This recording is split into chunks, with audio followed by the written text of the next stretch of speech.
Hello বন্ধুরা, আজকে তোমাদের সাথে আমি পাবদার ঝাল রেসিপি শেয়ার করব। প্রথমে পাবদা মাছগুলোকে সরষের তেল, লবণ আর হলুদ দিয়ে মাখিয়ে 10 মিনিট ম্যারিনেট করে রাখতে হবে। তারপর মাছগুলোকে ভালোভাবে ভেজে তুলে নিতে হবে।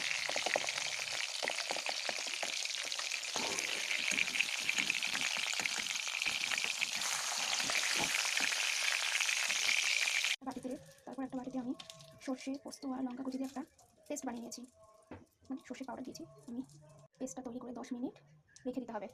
তারপর আমি একটা টমেটো পেস্ট করে রেখেছি, সেটাকে টমেটো পেস্ট লবণ দিয়ে একটা বেশি করে নিতে হবে। যতক্ষণ না টমেটো কাঁচা গন্ধ না যায় ততক্ষণ আমরা 2 থেকে 3 মিনিটের জন্য নাড়াচাড়া করে নিতে হবে। তারপর তোমরা লবণ দিয়ে দেবে, কিন্তু লবণটা আমি রেকর্ড করতে ভুলে গেছি। তোমরা স্বাদ মতো লবণ দিয়ে দেবে। তারপর ভালো করে নাড়াচাড়া করে তারপর পোস্ত যে পেস্টটা করে রেখেছিলাম সেটা দিয়ে দিলাম। তারপর টেস্টটাকে ব্যালেন্স করার জন্য দিয়ে দিলাম সামান্য পরিমাণ চিনি।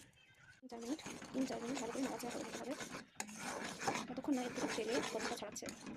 তারপর এর মধ্যে পরিমাণ মতো জল দিয়ে দিতে হবে। এবার এটা ফোটার পর মাছগুলোকে একে একে ছেড়ে দিতে হবে।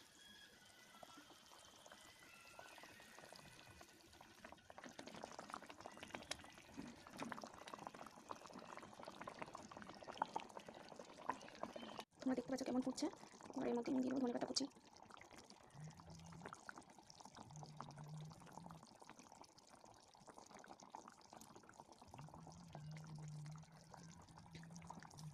সবার শেষে ধনেপাতা কুচি দিয়ে আমি পাবদা মাছের ঝালটা পরিবেশন করবো।